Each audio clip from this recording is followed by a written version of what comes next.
Ok. Entonces, este paper fue publicado, yo no sabía que existían, pero existen journals para todo, y es un journal easy, con razonable impacto, que se ha llamado el Journal of Sports Economics. Entonces escribí este paper. ¿Por qué escribí este paper? Porque, como suele ocurrir cada que empiezan las eliminatorias, una de las tácticas de bullying preferidas de los taxistas y del conserje de mi edificio y de mis amigos era jorobarme con que la única razón por la que Bolivia alguna vez hacía algo regular era por la altura. Entonces, como ustedes saben, la pregunta entonces que me hacía era cuán importante es la altura para definir los resultados de las eliminatorias de los partidos. ¿Okay? Y hay muy pocas cosas que unen a los bolivianos, como probablemente han visto. Los bolivianos somos bastante curiosos en eso. Pero una de las cosas que nos ha unido a los bolivianos es que en un momento, la FIFA decidió prohibir jugar partidos en estadios que estén ubicados en 2.500 metros sobre el nivel del mar o más. O sea que no se podía jugar ningún partido oficial en un estadio de 2.500 metros o más de altura. ¿Ok? Y eso obviamente lo que hacía era que de todo el planeta Tierra, en las eliminatorias y las sudamericanas, afectaba fundamentalmente a Bolivia. Se juega en La Paz, en el estadio Hernando Siles, a 3.650 metros sobre el nivel del mar. Yo nací en Potosí. Potosí está a 4.100 metros sobre el nivel del mar, 4.060 en realidad. 4.060 metros sobre el nivel del mar. Y una cosa que obviamente ustedes saben, si me conocen personalmente lo hubiesen corroborado, pero ahora lo pueden intuir, es que las personas que nacemos en la altura tenemos un corazón bastante más grande que los demás. Yo tengo un corazón seguramente bastante más grande que el suyo y eso evidencia en todo lo que hago, típicamente también en mis exámenes, en la manera en que me comporto. ¿Ok? Pero bueno, entonces son 3.600 metros sobre el nivel del mar que está el Estadio de La Paz. Después está el Estadio Atahualpa de Quito, que está a 2.850, y después está el Campín de Bogotá, 2.640, y por lo tanto, estos tres lugares son los lugares en los que en teoría no se podría jugar. Hubo gran revuelo en su momento diciendo por qué habían hecho eso, etcétera, etcétera, y la FIFA reconsideró su posición y decidió que en realidad iba a permitir que se jueguen en todos los estadios, menos aquellos estadios que tengan más de 3.000 metros, es decir, todos menos Bolivia. Y obviamente ahí Bolivia, en eso se juntaron todos los bolivianos, evos, no evos, lo que fuera, todo el mundo estaba unido en esa causa de por qué y los derechos humanos, ahí sí habían los derechos humanos de jugar y no sé qué historias. Y finalmente entonces la FIFA decidió hacer una excepción para la selección, para el Mundial de Sudáfrica del 2010, permitiendo que se jugase donde quisieran, pero dijo que a partir del 2014 en adelante iba a hacer esta prohibición de los 3.000. Y después reconsideró esta historia, probablemente por razones políticas más que de otra circunstancia, y finalmente esto no ocurrió. Pero de todos modos queda la pregunta que es importante. La pregunta que es importante es, yo, si hay algo que detesto, además de mi conserje que me empieza a molestar, sobre todo cuando hay un Chile-Bolivia, en Bolivia, es los comentaristas de Fox Sports. Esos tipos son lo peor que existe porque estos señores de Fox Sports lo primero que hacen es simplemente, toda la vida es, cualquier partido que se juegue en La Paz, lo primero es, el único protagonista en cualquier partido de La Paz es la altura y es la altura y es la altura y es la altura. Por lo tanto, entonces, estos señores siempre conversan sobre la altura y dicen que la altura es una ventaja extradeportiva al momento de jugar. Y la pregunta entonces es, bueno, si es una ventaja extradeportiva, puede serlo, obviamente. La pregunta es, bueno, ¿es la única?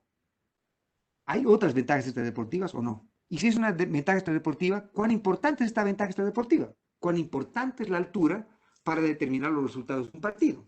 Si sabemos eso, entonces tendríamos una idea de si es que esto es lo único en lo que debemos centrarnos, si es que queremos, entre comillas, justicia en resultados.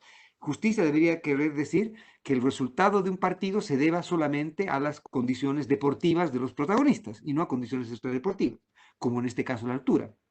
Pero la pregunta es, ¿por qué nos centramos solamente en la altura cuando hay evidencia tremendamente robusta de otras ventajas, entre comillas, extradeportivas? La primera, y que es observacionalmente equivalente para el caso de Bolivia, es la ventaja de la localía. Se sabe que en casi todos los deportes, probablemente ajedrez sea una excepción, pero en casi todos los deportes, el ser local entrega ventajas respecto a ser visita. Por eso es que típicamente uno prefiere ser local o uno prefiere la localía a jugar de visita en casi todos los deportes. Hay mucha gente que aduce que, por ejemplo, la ventaja de localía, que se ha computado para muchos deportes, se ha cuantificado en cuánto está la localía, en cuánto podemos atribuir localía, controlando por otras cosas, ¿no es cierto? Pero se atribuye que por localía se puede ver, el efecto, la ventaja de la localía se puede ver a aspectos físicos, como por ejemplo la climatización, la familiaridad con el campo, la familiaridad con el lugar, lo que fuera.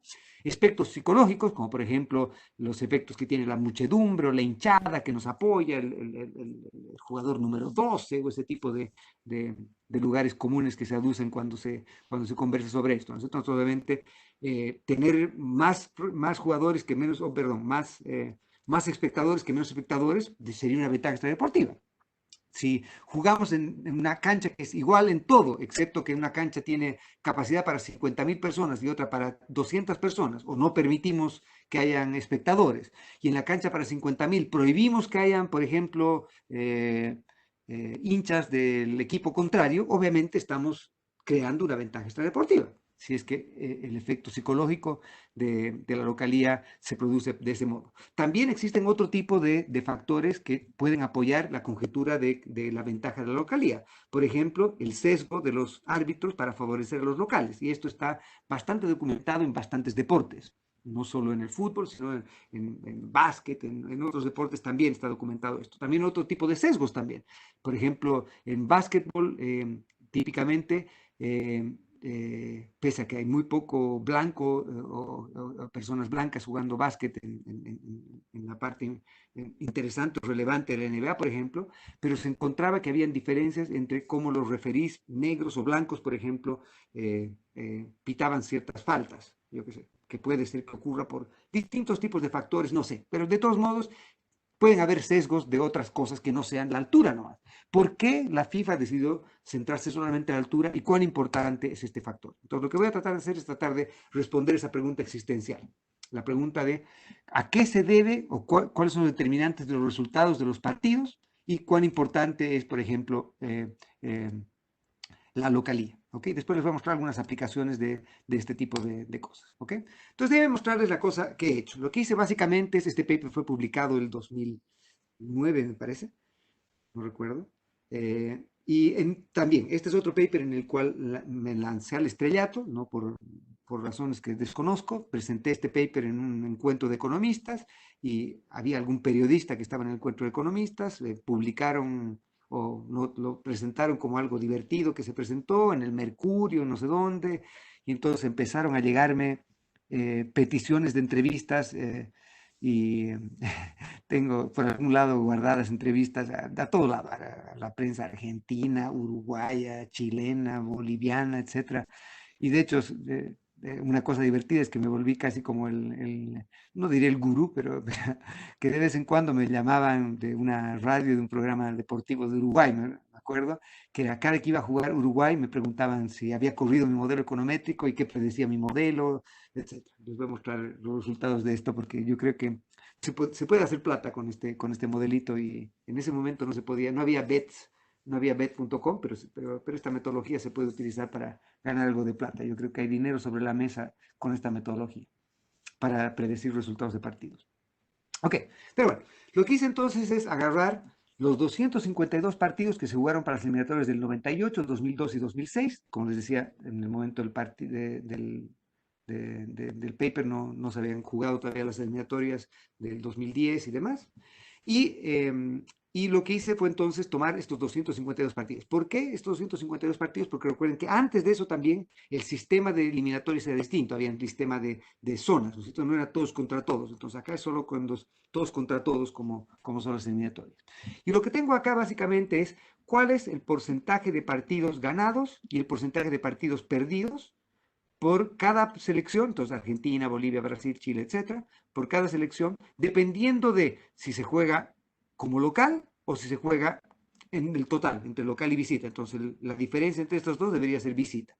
Y como ven, entonces, justamente estamos en el caso en el que tenemos Argentina y Brasil, claramente son equipos que les ha ido espectacularmente bien de locales, típicamente tienen una probabilidad de arriba del 70, llegando al 80% de probabilidad de ganar de locales, relativamente cero probabilidad de ganar o de perder como locales, etcétera. Y Bolivia aparece ganando como local, etcétera. Pero esto no ocurre solamente con Bolivia. Como ven, absolutamente todas las elecciones, exceptuando Venezuela. Hasta ese momento Venezuela todavía era un poquito peor que Bolivia, cosa que ya Bolivia, curiosamente la hazaña tienen con Bolivia y Bolivia es lejos el peor equipo de Sudamérica.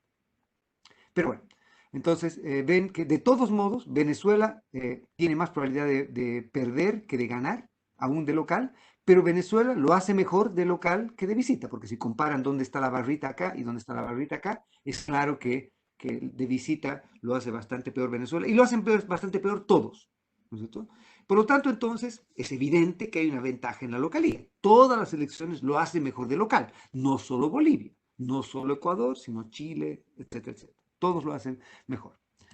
Uno podría testear si efectivamente lo hace estadísticamente mejor de local que de visita. Entonces, ¿cómo hacemos eso? Simplemente defino el evento, probabilidad de ganar, probabilidad de empatar y probabilidad de perder. Y entonces tendría un modelo en el que tengo un modelo donde tengo, no es una distribución Bernoulli, sino es una distribución multinomial, ¿no es cierto? Porque tengo ganar, empatar o perder, o probabilidad de ganar y perder, y eso volvería ganar o no ganar, pues se volvería una Bernoulli, pero acá hago una binomial. Entonces tengo la probabilidad de ganar y la probabilidad de perder como local. Y comparo eso con la probabilidad de ganar o perder como visita. Como estos son eventos que vienen de una distribución binomial, entonces uno podría hacer una multinomial, uno podría hacer la estimación de la probabilidad de ganar, empatar o perder utilizando una distribución multinomial. ¿Cómo hacemos eso? Tomamos los 252 resultados de los partidos, escribimos la log likelihood asumiendo una distribución multinomial para cada selección y estimo la probabilidad de ganar y la probabilidad de perder para cada selección. ¿Ok? Y uno puede demostrar que si la distribución fuese multinomial, es decir, que la probabilidad fuese fija, no dependiese nada más, no dependiese la calidad de los jugadores, no dependiese nada, uno tendría una manera de poder testear si es que hay un récord ganador o no. Y entonces la manera de testear simplemente es la probabilidad de ganar es menor o igual que la probabilidad de perder o de ganar como local o de visita. ¿Sí? Y lo que encuentro es que básicamente los países en los que incondicionalmente ganan, independientemente de locales como de visita, incondicionalmente tienen mayor probabilidad de ganar, son Argentina y Brasil. Y para todos los demás países, 7 de los 10 países en Sudamérica, 7 de los 10 países tienen récord estadísticamente ganador en su casa. Los países que tienen récord que no son estadísticamente ganadores en su casa, estadísticamente, son Chile, Perú y Venezuela. Y eran Chile, Perú y Venezuela. Esto es hasta la llegada de Bielsa en el 2010. ¿No es cierto? Bielsa fue un especialista en eliminatorias. Si recuerdan, Bielsa, cuando estaba con Argentina, Bielsa clasificó a Argentina acabando la primera ronda de partidos. Ya tenía clasificada a Argentina. Fue una pateadura espectacular. Obviamente le fue pésimo en el Mundial, pero la eliminatoria fue espectacularmente bien. Entonces, él está hecho para ese tipo de competencia, al parecer. Ese factor es importante. ¿Ok?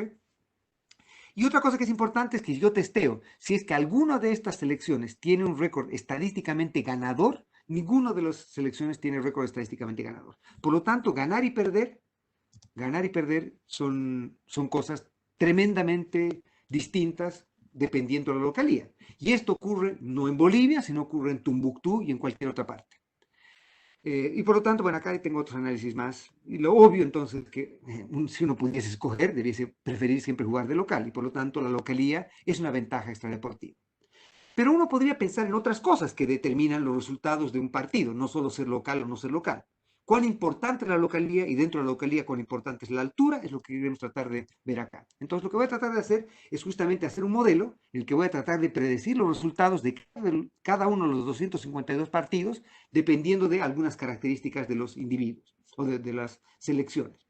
Entonces lo que voy a tratar de hacer, y ustedes me pueden decir si es que es un trabajo regular, en la época en que lo hice era, era más o menos lo que había disponible. Yo creo que ahora hay bastantes cosas más divertidas que se podrían hacer en términos de disponibilidad de datos, pero yo no creo que los resultados van a diferir sustancialmente. Pero básicamente esto. Entonces, uno podría decir, bueno, los resultados de un partido se deben fundamentalmente por la calidad de los equipos involucrados.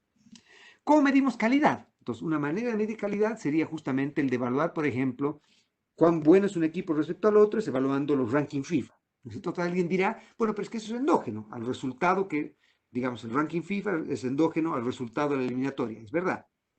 El ranking FIFA se determina por el resultado eliminatorio.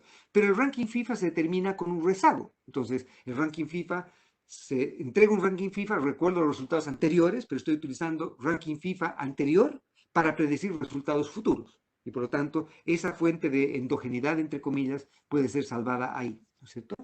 Pero es una manera de hacerlo. Otra manera de hacerlo, por ejemplo, que he estado pensando, es agarrar, yo qué sé, si uno quería ser más divertido o sofisticado, es agarrar, por ejemplo, las valoraciones de mercado que tenían por los jugadores. Eso está bien. Entonces tenemos algunos sitios que se especializan en decir cuánto vale cada jugador en cada momento, en términos de dólares. Y podríamos decir cuál es el valor de una plantilla y con eso definir la calidad de mercado, entre comillas. Un pequeño problema que hay selecciones chicas como Bolivia, ya no tanto Venezuela, por ejemplo, pero en Bolivia, con suerte, creo que hay un tipo, además que no me gusta para nada, este Moreno Martins, que creo que ahora juega en China, o jugaba en China, y es el único que ha tenido cuyo pase se ha transado internacionalmente, y es el único que probablemente aparece en la página de estas. Entonces, puede haber bastantes variables omitidas por ahí.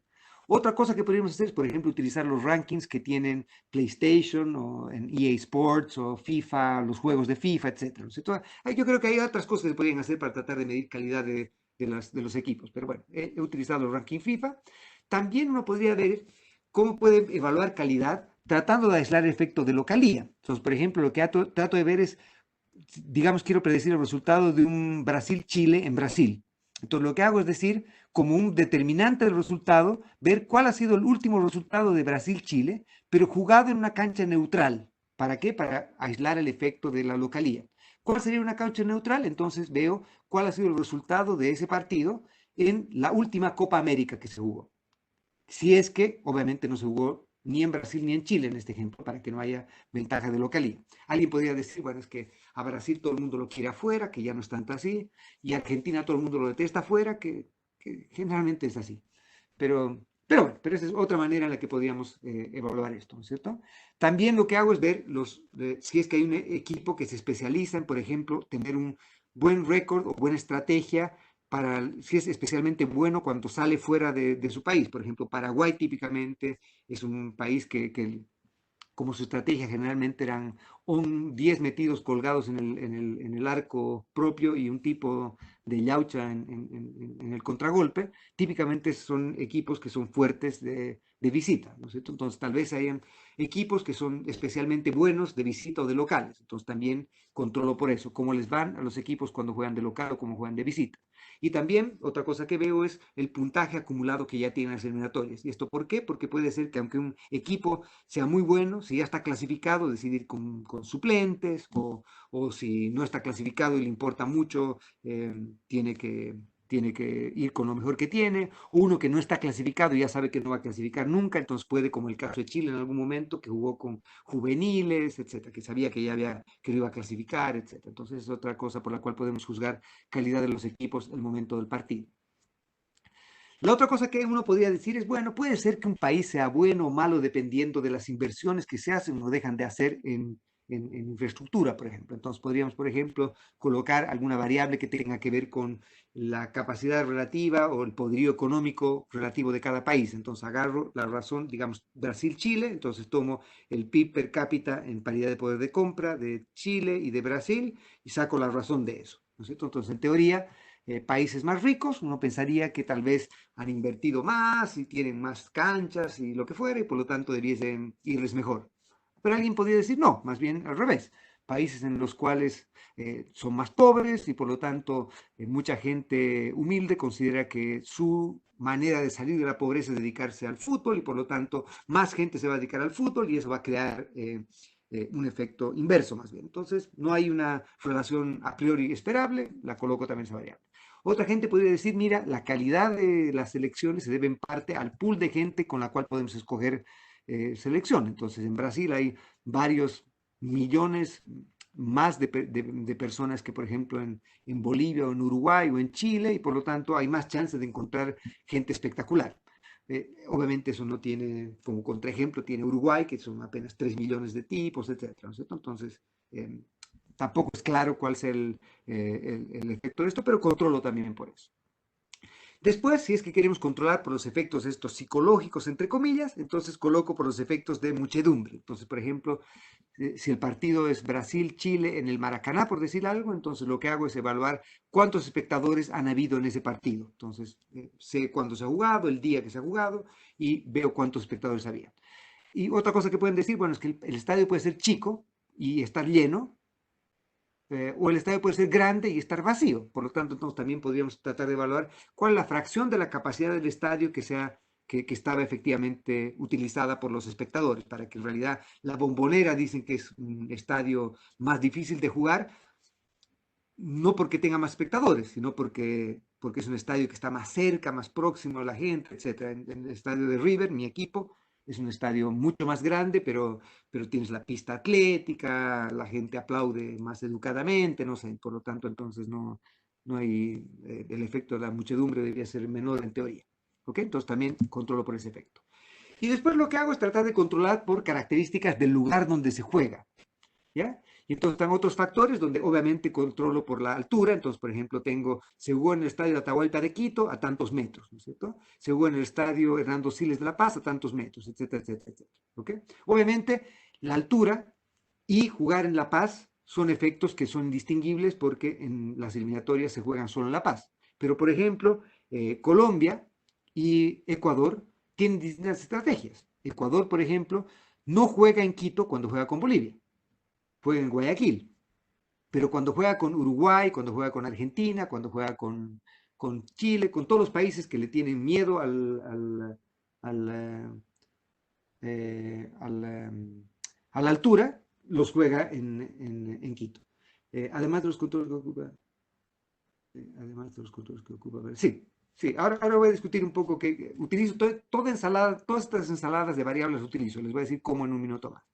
Otras características que pueden afectar el resultado podrían ser, por ejemplo, alguien podría decir, y de hecho ocurre, que sea la temperatura donde se jugó, la altura, o perdón, la humedad, etcétera, ¿no es cierto? Entonces, lo que hago es que sé el día en que se jugó, la hora en que se jugó, el lugar donde se jugó, entonces voy a weather.com, bueno, no yo, fueron mis ayudantes, y me pusieron exactamente la temperatura que había, la humedad que había, sensación térmica, etcétera, en el momento en que se jugó el partido, en la hora en que se jugó el partido. ¿Ok? Bien. Y lo que hago entonces es evaluar distintas cosas que podrían ser para estos efectos. Si el efecto es en nivel, el efecto es en distancia o el efecto es en valores grandes. ¿Qué quiere decir esto? Si, por ejemplo, se juega a 3.600 metros, puede haber un efecto. Pero, por ejemplo, Ecuador jugando a 3.600 metros, Ecuador puede estar más aclimatado a la altura que, por ejemplo, Argentina. Y por lo tanto, entonces lo que comparo es la distancia que hay entre el estadio donde se jugó y el estadio donde la visita generalmente juega, para ver la diferencia, si la diferencia está en que el que está más cerca de los 3.600 debiera aclimatarse más, y esto lo hago también para temperatura y para humedad. O sea, si, por ejemplo, una cosa que ocurre es que Brasil, que una de las cosas que tenemos como medalla de honor en Bolivia es que Brasil no había perdido nunca un partido de eliminatorias. Y el primer partido de eliminatorias que perdió en su historia fue un partido con Bolivia. El primer partido que perdió. Fue un 2-1, yo estuve allá. Y de hecho, las penurias de Bolivia empezaron cuando Brasil perdió. Ahí la FIFA empezó a portarse bastante más complicada con Bolivia. El primer partido que perdió fue con Brasil. Y lo que hace Brasil para vengarse, entre comillas, de la manera en que opera Bolivia jugando en La Paz, es que con el único, que ustedes van a ver, la única selección con la que Brasil de local juega en Goiânia es con Bolivia. Y Goiânia es un lugar donde parece que hay 49 grados a la sombra y salen 80 cocodrilos al lado de la cancha. O sea que es un lugar en el que el problema es la temperatura y sobre todo la humedad. Y entonces muy poco boliviano está aclimatado a eso y ahí nos pegan goleadas históricas los brasileños. O sea, de hecho, el que nos pega los 8-0, 7-0, 9-0 es típicamente Brasil en Goiânia. Y el único país con el que juega en Goiânia, y no es porque haya muchos bolivianos en Goiânia que crean que van a ganar más recaudación por hacer eso, pero el único país con el que juega en ese lugar es con Bolivia. Bien, entonces por alguna razón tienen esta fijación graciosa. Hay zonas húmedas en Bolivia, sí, pero es que no, no, es que no, Goiânia es otra cosa, es otra cosa, es otra cosa. Y tal vez no sea ni siquiera para los jugadores, sea para arruinar a los comentaristas deportivos, no sé. Pero el plan estratégico es para molestar. No, yo creo que es para molestar, está claro. Bueno, si quieren después les cuento, tengo alguna información respecto a estas cosas de cómo operaban en Brasil. De hecho, en algún momento no fue solamente presentar este paper, sino que eh, iba a ir, cuando decían eso de vaya a la FIFA, en algún momento este paper llegó, parece ser, a la FIFA. Eh, porque lo que hago después es tratar de, justamente para que no me acusen de excusas, es tratar de presentar evidencia empírica respecto a la importancia que tiene esto. ¿Ok? Entonces, lo que hago básicamente es esto, ¿no es cierto? Entonces, agarro y voy a tratar de predecir ahora los resultados de los partidos conforme a las características que les había dicho. Entonces, voy a controlar por todas esas características, ¿ok? Y la literatura, como vean, curiosamente, hasta para esto hay dos escuelas del pensamiento, entre comillas, y hay dos escuelas típicas que se utilizan en la rama de Sports Economics para tratar de predecir resultados, ¿ok? Una es la que utiliza estos modelos, que son los Poisson bivariado, y otro que va a ser el modelo que voy a discutir un poquito más tarde, que va a ser un modelo multinomial, ¿ok?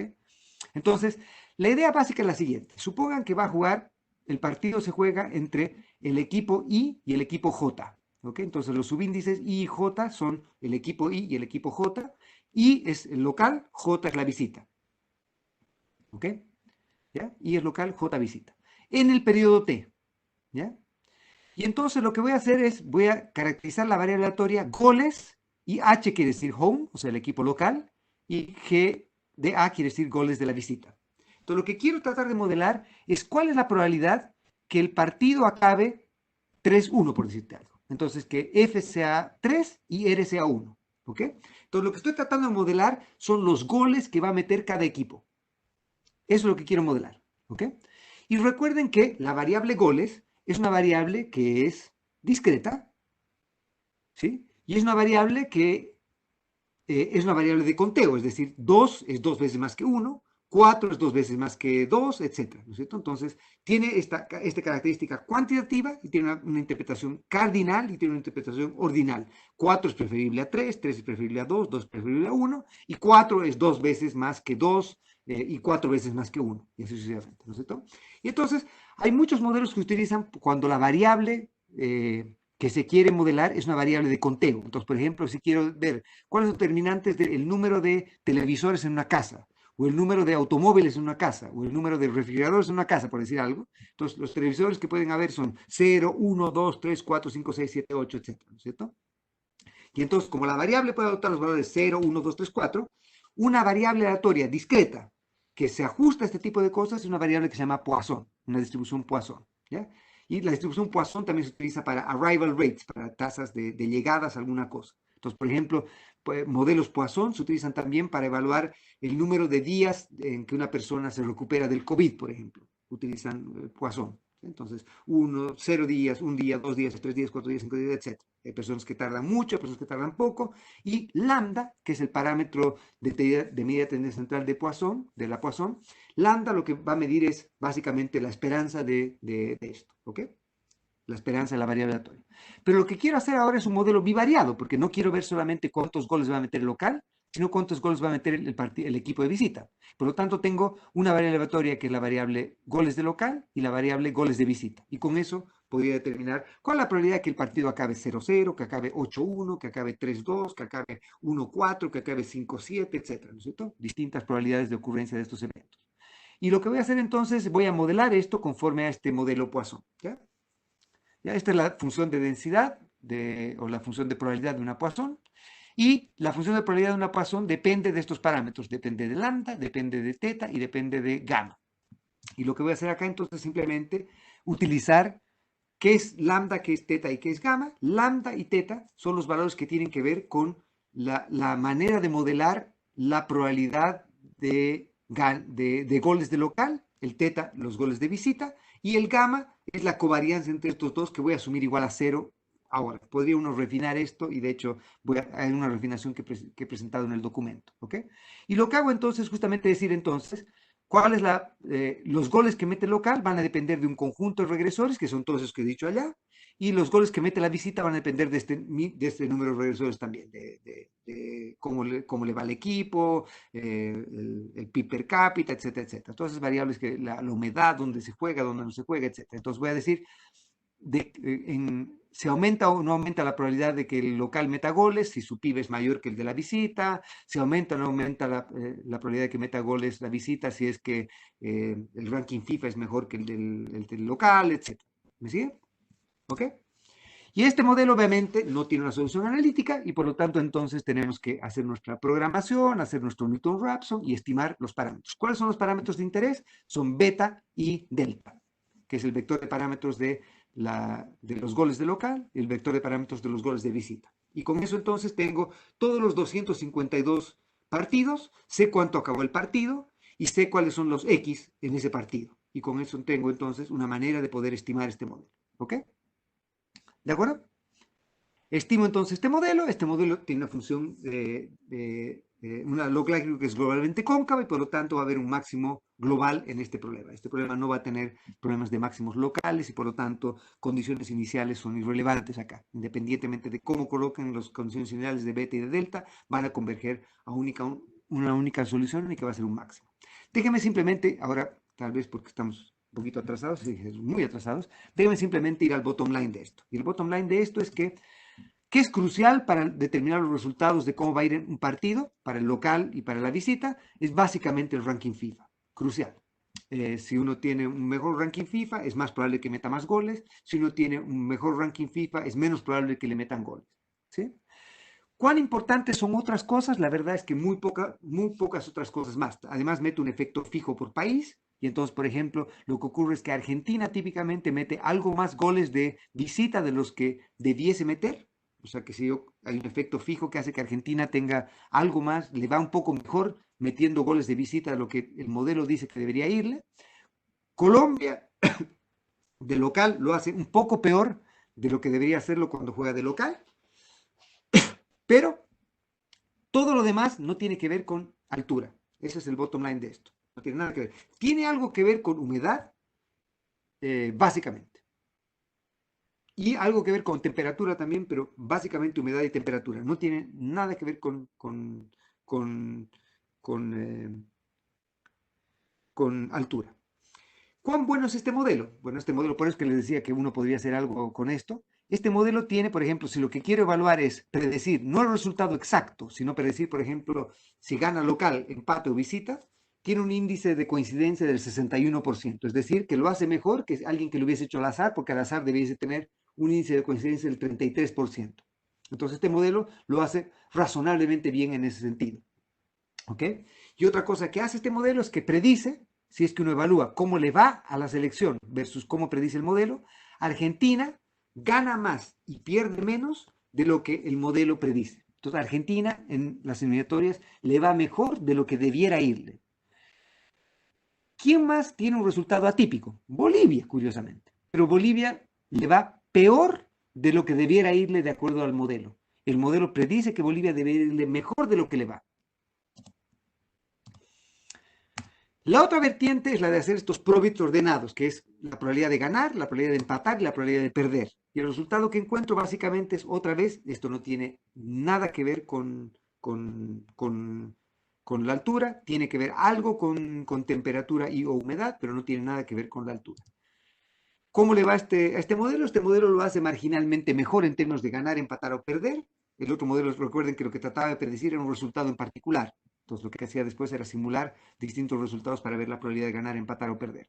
Y lo que hace este modelo es predice que Argentina, Brasil y Ecuador debiera irle algo peor de lo que le va en las eliminatorias. Y Bolivia, Chile y Colombia, el modelo predice que debe irles mejor de lo que en realidad les va. Entonces, si hay algo más bien, controlando por todo lo que controlamos, a Bolivia y a Chile les iba peor, a Chile ahora le va mejor de lo que debería predecirse, de lo que el modelo predice, o le va más o menos como el modelo predice, pero Bolivia le sigue yendo peor. Entonces, Bolivia debiese ganar aún más de lo que gana. Pregunta pregunta entonces, ¿podemos discutir ahora algunas implicancias de esto? Y déjenme contarles un par de implicancias que me parecen divertidas. La primera de estas implicancias es esta. No sé si ustedes leyeron alguna vez el libro Freakonomics. ¿Conocen el libro de Freakonomics? ¿Sí? ¿Lo conocen? El de Levitt, ¿no es cierto?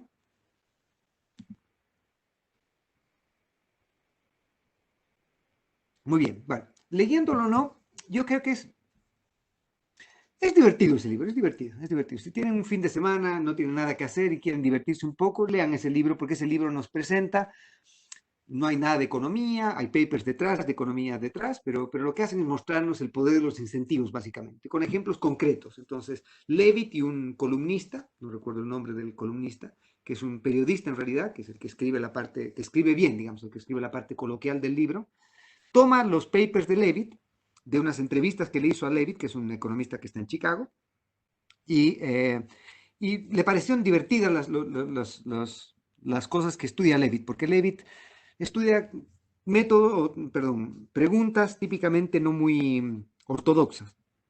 Por ejemplo, preguntaba el efecto que tuvo la ley de legalización del aborto sobre la tasa de criminalidad en Estados Unidos, 20 años después o cosas de eso.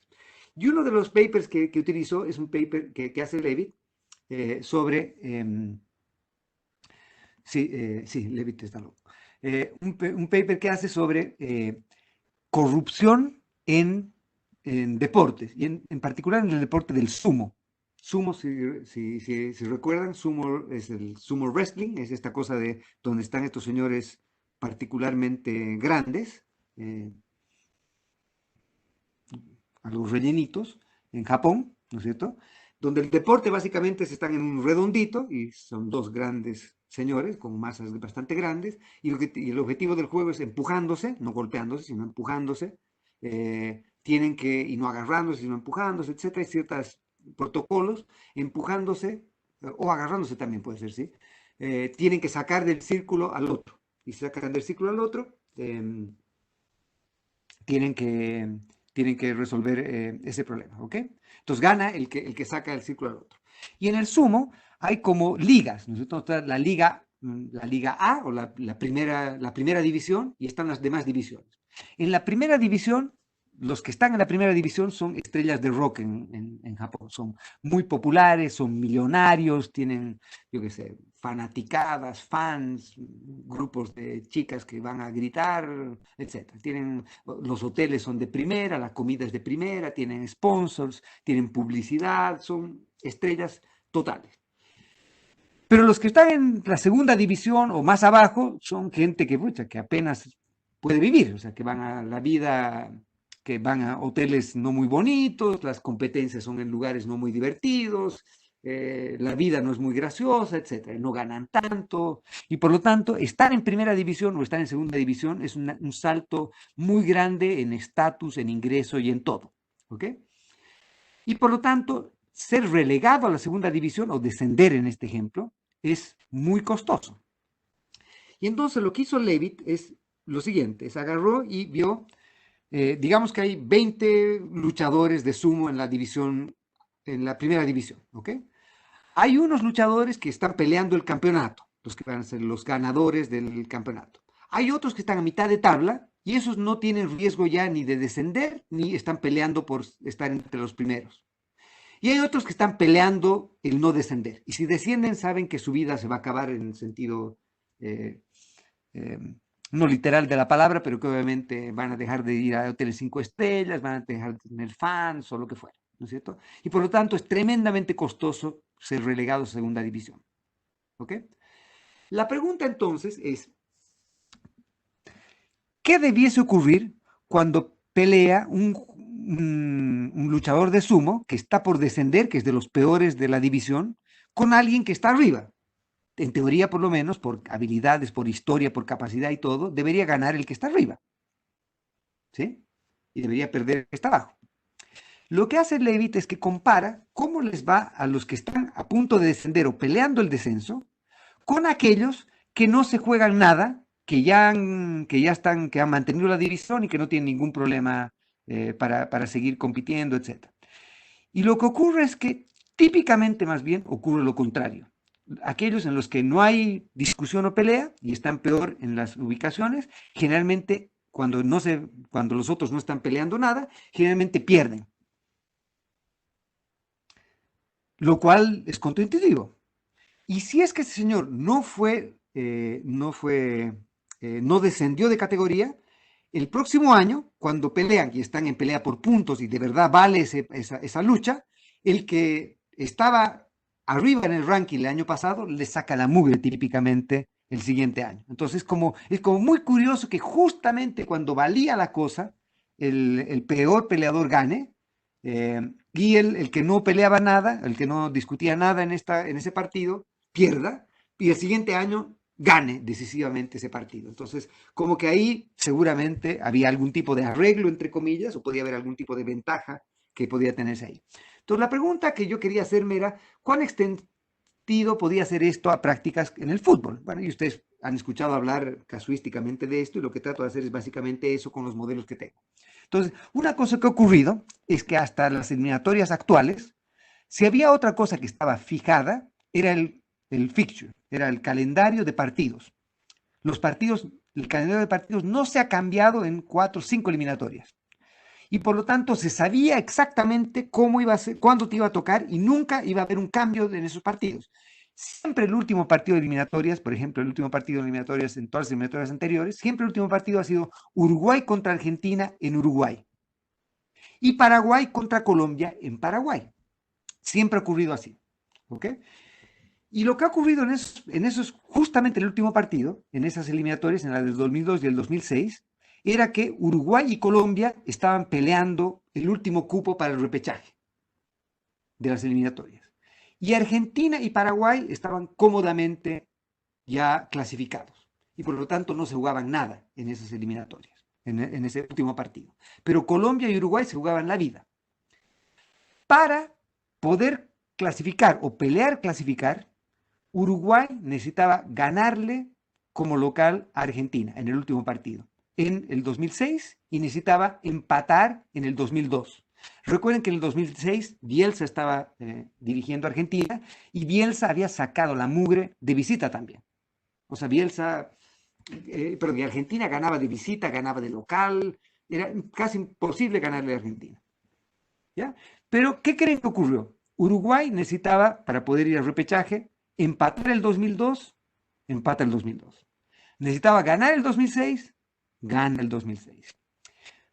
Paraguay y Colombia jugaban en Paraguay. Paraguay tenía un récord ganador de local, pero Colombia y Paraguay ya estaba clasificado. Pero para poder pelear el repechaje, Colombia necesitaba ganar en Paraguay el último partido. ¿Y qué creen que ocurrió? Colombia ganó en Paraguay el 2006 y él ganó en Paraguay el 2002. Obviamente no le sirvió de nada porque Uruguay también empató y no cuanto debía y tenía mejor gol diferencia. Chao, clasificó Argentina. La pregunta entonces es, la hipótesis esta la llamo la hipótesis del pequeño hermano, porque típicamente los argentinos consideran a los uruguayos como sus pequeños hermanos. ¿Cuán probable era que ocurriese este evento? ¿Cuán probable era que ocurra que Uruguay empate o gane cuando debiera ganar y Argentina empate o pierda cuando debiera perder y Paraguay pierda de local en los dos partidos? Y lo que hago es entonces evalúo esto con las dos cosas que tengo allá. Y los resultados que encuentro son que la probabilidad de ocurrencia de ese evento, conforme a cualquiera de los modelos que teníamos, porque yo puedo modelar esto diciendo cuál es el ranking FIFA, etcétera, etcétera, etcétera. Yo puedo predecir cuál debería ser el resultado de cada partido versus el resultado que ocurrió. Y mi índice de coincidencia baja justamente porque el resultado que se ha observado era tremendamente poco probable. No tenía una probabilidad de ocurrencia de, por ejemplo, no más del 28%, 28% de ocurrir estos resultados, el de Uruguay-Argentina, y de no más del 15-20% de que Colombia le ganase a Paraguay. La conjunta de que ocurra todo eso, la probabilidad era muy, muy, muy, muy, muy cercana a cero. Y por lo tanto, obviamente, uno diría que ha habido algo acá. Entonces, ¿ha habido una ventaja extradeportiva en el calendario de partidos? Sí, pues, hay una ventaja extradeportiva. Porque aunque no sea porque Argentina quiera regalarle el partido a Uruguay, pero si Argentina ya está clasificado y Paraguay están clasificados, lo más probable es que aunque sea por cuidar a sus jugadores, no querer lesionarse, no vaya a jugar con su equipo A y el otro sí va a jugar con su equipo A. Por lo tanto, entonces, una cosa que podría hacerse para eliminar ventajas deportivas es cambiar el fixture para que en el último partido jueguen las selecciones que con alta probabilidad van a estar peleando cupos complicados. Entonces, por ejemplo, un último partido podría ser Colombia-Uruguay y un último partido podría ser Argentina-Brasil, que son típicamente selecciones que seguramente van a estar ya clasificadas y por lo tanto no nos va a importar ese partido, entre comillas. Pero si ven, esta sí es una ventaja deportiva cuantitativamente muy importante y nadie le pegaba atención a esto. Y bien, déjenme terminar entonces simplemente mostrándoles un poco de los resultados de esto, ¿no es cierto? Entonces, lo que hago acá es que básicamente les presento qué es lo que predecía mi modelo respecto a cómo debiese haber leído para las eliminatorias del 2010 a Bolivia. Y como ven, mi modelo fue hecho antes de las eliminatorias del 2010 y predecía exactamente lo que ha ocurrido. Predecía que Bolivia iba a irle aún peor que Venezuela, cosa que efectivamente ocurrió. ¿Eh? Y predecía, todavía sin tomar en cuenta el efecto Bielsa, que Chile iba a estar por acá. Y lo que ocurrió finalmente fue que hubo este reordenamiento, ¿no es cierto? Que Chile empezó a subir y Chile acabó típicamente peleando tercer cupo, segundo cupo. ¿Ok? Bien, tal vez con esto debería bastar. Lo que hago simplemente es mostrarles que hay varios contrafactuales interesantes también. Por ejemplo, un contrafactual interesante es, bueno, la altura es un efecto fijo, ¿no es cierto? Es difícil separar localidad de altura con Bolivia, pero no en la Copa Libertadores de América o no en la Copa, la Sudamericana, donde distintos equipos bolivianos juegan en distintos lugares, ¿sí? Y entonces uno debiese esperar que equipos, por ejemplo, como Bolívar y Strongest, que juegan en La Paz, si la altura fuese tan importante, debiesen tener resultados similares, controlando por calidad, ¿no es cierto? Y claramente no es así. El único equipo razonable en Bolivia es Bolívar. Eh, y a todos los demás, independientemente de donde jueguen, nunca han pasado de primera ronda en Libertadores o en Copa Sudamericana. Por lo tanto, este es otro contraejemplo claro. La otra cosa es que además la FIFA, en su infinita sabiduría, dijo que todos los equipos tienen, creo que es una semana, ¿no es cierto? Unos 5 días o una semana en que las selecciones pueden pedir a sus jugadores ser liberados para poder practicar o entrenar para el partido, antes de un partido de eliminatorio. Pero la FIFA dijo, una provisión especial que dijo, pero si van a jugar a Bolivia, las selecciones que van a ir a jugar a Bolivia pueden pedir hasta 2 semanas antes a sus jugadores, para que los puedan aclimatar si quieren, yo qué sé. O sea que le tienen tanto temor y respeto al último equipo de la eliminatoria, el equipo que acaba con probabilidad casi uno, siempre último, que deciden hacer hasta este tipo de arreglos adicionalmente. ¿Ok? Y lo que muestro en la última parte del documento es que aun si nosotros le imputásemos un efecto cuantitativo a la altura, aunque estadísticamente no es significativo, lo que debiese ocurrir es que el efecto marginal de la altura es la nada misma. O sea, si la probabilidad de clasificar es del 10%, va a ser 10,01% la probabilidad de clasificar, por la nada misma. ¿Ok? Bien. Obviamente, económicamente, que uno podría pensar, si al final del día lo que dijeron es, bueno, entonces, si la altura no es problema, ¿por qué Bolivia no juega en otro lugar que no sea La Paz? Bueno, la pregunta más relevante es, bueno, ¿hay algunos efectos de cambiar el lugar de localidad? Y la respuesta es sí. Obviamente hay efectos económicos. Por ejemplo, si no se juega en La Paz, el segundo estadio donde se podría jugar es en Santa Cruz, que está es un área tropical, caliente, lo que ustedes quieran, menos altura y demás. Pero el problema es que obviamente se perderían por lo menos 10.000 espectadores. La capacidad de ese estadio es mucho menor. Y por lo tanto, uno estaría renunciando a por lo menos $1.000.000 de recaudación. ¿Quién la va a pagar? Si alguien está decidiendo, pudiendo tener una alternativa de poder ganar algo más de dinero en recaudación, irse a otro lado, ¿por qué Bolivia debiese hacerlo y no los demás? Justamente el lugar más pobre de todos debiese perder $1.000.000 de recaudación solamente por acomodar este efecto. ¿Y cuánto notaríamos esto? Una cosa que dijeron, bueno, entonces construyan un estadio más grande. Otra vez, las prioridades. Evo Morales lo hacía, construía mucha canchita de fútbol y mucho estadio.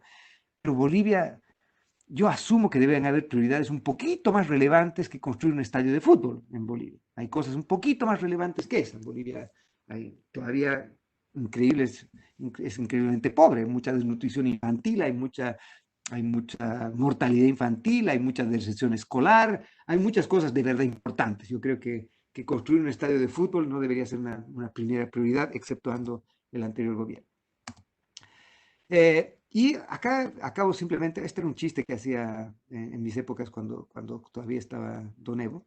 Eh, una cosa que hacía es que Pasarela, Daniel Pasarela, que fue el director técnico de Argentina en los eliminatorios, era un señor que tenía realmente un temor ya casi patológico con la altura y tenía se quejaba mucho de la altura, hablaba de la altura antes de empezar las eliminatorias, estaba hablando de Bolivia, y del partido perdido y del problema que obviamente lo perdió y obviamente le fue mal. Bolivia además le pegó una buena goleada cuando Maradona era el entrenador a Argentina en Bolivia. Tiene estos hitos curiosos, que yo no digo que no sean, que no tengan un efecto, pero probablemente son algunas elecciones las que tienen un efecto. En Chile, por ejemplo, Chile históricamente le va muy bien en Bolivia. Chile típicamente en los últimos eliminatorios ha empatado, nos ha ganado en Bolivia.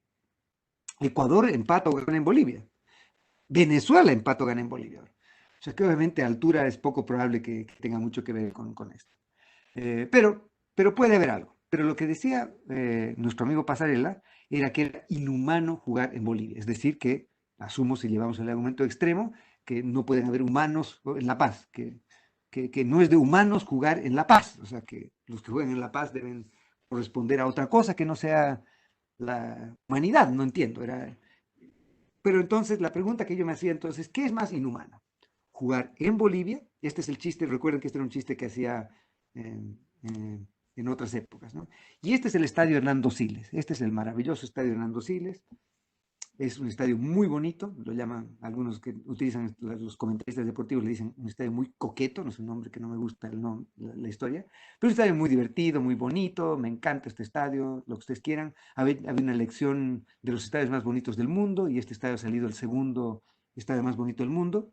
Eso es lo que me han dicho, obviamente seguramente es falso, porque también han dicho que el himno de Chile es el himno más bonito después de la Marsellesa, y la verdad es que el himno de Chile y el himno de Bolivia se parecen mucho en música y hasta en letra, diría yo. Pero está esta cultura curiosa. Y justamente los partidos se pueden ver desde los edificios. Esa es una gracia, es que hay mucha gente que ha creado un mercado secundario, la gente que está por acá, tienes un buen whiskycito, un silloncito cómodo y puedes ver el partido pegado también. ¿Ok? Bueno, y la pregunta es, ¿cuán inhumano puede ser jugar en un lugar tan bonito? Entonces me preguntaba, ¿qué es más inhumano? ¿Jugar en Bolivia o jugar con Bolivia? Y ese era mi chiste, típicamente. Ahí terminaba mi chiste. En general, tenía algunos jajas, no muchos, pero ocurrían de vez en cuando. ¿Ok? Entonces, bueno, el último punto que quería hacer es que decir que aún creyendo que la altura o cualquier otra cosa tuviese un efecto extradeportivo, yo creo que hay muchas otras cosas que son cuantitativamente más importantes que la altura para definir ventajas extradeportivas. Y por lo tanto, entonces, si de verdad nos preocupase solamente tratar de minimizar las ventajas extradeportivas, la única manera en que debiesen jugarse las eliminatorias debiese ser de la siguiente manera. Jugar todos los partidos en una cancha neutral.